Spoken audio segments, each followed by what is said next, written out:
Sabay na ngang naglayag papalayo ng Egghead Island ang barko ng mga Giants at ng Saligo. At wala na ngang nakakasagot sa Marine HQ dahil sa nawalan na nga ng malay ang lahat ng mga Marines sa Egghead. Gawa ng Conqueror's Haki ni Joy Boy na pinakawalan ni Emeth. Makikita nga natin ang S-Snake na pilit na ginigising ang mga Marines dahil sa tumatakas na daw ang Straw Hats. Nireveal nga din dito na kahit pa ang mga Vice Admiral ng mga Marines ay di rin nakaligtas sa sobrang lakas na King Saki. Pinaalam din ng isang Giant sa mga Captains na lahat daw ng mga Marines ay natumba at di naman makapaniwala si Brogy dito. At sabi naman ni Dory na talagang mas malakas pa nga daw itong Conqueror's Haki kesa ng kay Shanks. Pero kahit na sobrang lakas nga daw nitong King Saki, tila safe sila mula dito. So nagpapahiwatig na rin nga to na malayo pa ang level na dapat na maabot ni Luffy. Since kahit na sobrang lakas na nga ng King Saki ni Shanks, ay pinakitaan na nga tayo ni Oda na mayroon pang mas malakas na King Saki kumpara sa tinataglay ng pinakamalakas na Emperor sa kasalukuyang era. So para nga maging hari ng mga pirata ay talagang dapat na maabot din ni Luffy ang level ng King Saki ni Joy Boy. Tuwang-tuwa naman dito si Luffy at nagpapasalamat kay Emeth. Pero wala ngang ideya si Luffy na wala na nga si Emeth sa mga sandaling ito. At dito nga ay sinigaw na nga ng mga Giant Captains na maglalayag na sila papuntang Elbaf. Ipapakita nga dito ang batang Bonnie na nakahiga kay Kuma. Si Zoro naman na tila napahinga na ng maayos. Napayak naman sa sobrang tuwa si Usopp nang makita niya sina Dory at Brogy. Si Luffy naman ay bumalik na sa kanyang normal at burnout state habang nakay Nami. Then makikita naman natin si Sanji na tila nang hihinayang habang nakatitig sa labi ni Dr. Vegapunk. At sabi pa dito ni Sanji na parang di nga daw nagsising-in sa kanya itong mga sinabi ni Vegapunk sa mga huli nitong sandali sa Egghead. Then magkakaroon ng flashback 2 weeks ago before ng Egghead Island incident. Napansin nga dito ni Shaka na tila parang may mali sa mga readings sa may power station. At itong mga modification sa mga Seraphim ay iniba nga rin. At napakadelikado daw nito kapag nagkamali sila sa pagtansya. Napagtanda na rin nga ni Shaka na may nakialam sa kanilang mga data para makapagnakaw ng parte ng Mother Flame. At lahat nga daw ng data sa power station ay maingat na ginalaw at iniba. At tanging isang Vegapunk nga lang daw ang makakagawa nito. Agad namang nasambit ni Vegapunk si Lilith at inakala niya na siya itong traidor. Patuloy naman ni Shaka na sobrang dami nga daw ng enerhiya ng Mother Flame ang natangay. At sabi naman ni Vegapunk na mukhang kailangan nga daw nilang bantayan ang iba pang mga Vegapunks para matukoy ang salarin, lalong-lalo na si Lilith. Kailangan nga daw nilang ilagay sa offline stealth mode ang kanilang mga utak dahil sa kung maa-upload man daw ang kanilang memories ay paniguradong malalaman ng salarin itong nadiskubre nila. Then 1 week after, nalaman na rin nga ni Pythagoras ang tunay na traidor at si York nga daw to. At peke nga daw itong lahat ng mga memories na sinashare niya sa kanilang mga Vegapunks. Na-confirm nga daw din niya na ginalaw din ni York ang mga surveillance nails sa pinangyarihan ng krimen. Di naman makapaniwala si Vegapunk sa kanilang nadiskubre. Sabay na rin niyang hingi ng paumanhin dahil sa pinagbintangan niya si Lilith. Nadiskubre nga din ni Shaka na mayroon nga daw gumamit ng Sea Beast weapon nang walang authorization. Dagdag pa ni Pythagoras na may isang jamming white transponders na nga din silang nahanap sa kanilang investigasyon. Then nagka-ideya si Vegapunk na i-reconstruct itong call data na ginawa ni York. At dito nga ay nalaman nilang pinaalam na nga ni York sa Marijo na nagre-research si Vegapunk patungkol sa Void Century. At napagtanto na nga rin ni Vegapunk na ito ang dahilan sa kung ba't sunod-sunod itong pagbisita ng mga Cyberpol agents sa Egghead. Then 6 days before present time, nangyari na nga ang pagbubura sa Lelouch Kingdom sa mapa ng World Government. At sabi ni Vegapunk na di pa naman ganun daw kalinaw itong mga detalye pero sobrang sama ng araw ang kutob niya sa pangyayaring to. Inutusan na ni Vegapunk si Pythagoras na obserbahan ang sea levels at i-monitor ang lahat ng mga wireless transmissions. Tinanong na rin ni Shaka si Vegapunk na kung konektado nga ba itong nangyari sa Lelouch sa ninakaw na Mother Flame. At sagot naman ni Vegapunk na sigurado siyang konektado ito. At itong portion ng Mother Flame ay naipadala sa World Government gamit ang Sea Beast weapon. At malaking araw talaga ang posibilidad na hawak ng World Government ang isa sa mga ancient weapons. At baka nga raw itong Mother Flame na ninakaw ni York ang ginamit nila para mapagana to. Patuloy pa ni Vegapunk na siyang sobra nang nai-stress na kahit na parang totoo nga daw itong mga teorya niya ay sobrang hirap nga daw nitong sabihin since kasalanan niya talaga ang lahat dahil sa paglikha niya ng sarili niyang Vegapunk na nagdadala ng greed o kasakiman. Then tinanong naman ni Pythagoras si Vegapunk na kung pwede na ba nilang i-lock up itong si York na ngayon alam na nila ang pagtatraidor nito. At sagot naman ni Vegapunk na huli na sila para dito.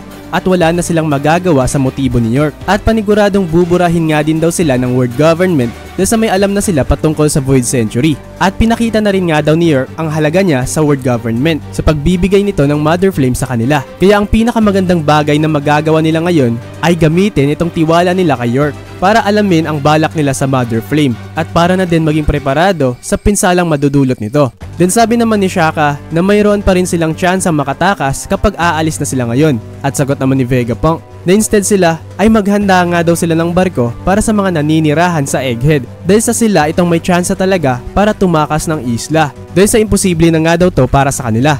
At paniguradong may mga sikretong orders na nga daw itong bawat branch ng mga Marines ngayon at tutugisin sila ng mga to hanggang sa dulo ng mundo at magiging walang saysay lang itong di maiiwasang kamatayan nila kapag naabutan sila ng mga to. At least dito nga raw sa Egghead ay mayroon silang mga kagamitan di tulad sa Ohara noon. May gamit nga din daw sila para maiabot ang kanilang mensahe sa buong mundo. Napaisip na nga talaga si Vegapunk na kung ano ba talaga ang world government. Mas nagiging malabong araw ang mga bagay na ngayon sobrang lapit na niya para malaman ang katotohanan. At kung mamamatay man daw siya, ay di niya to aaksayahin.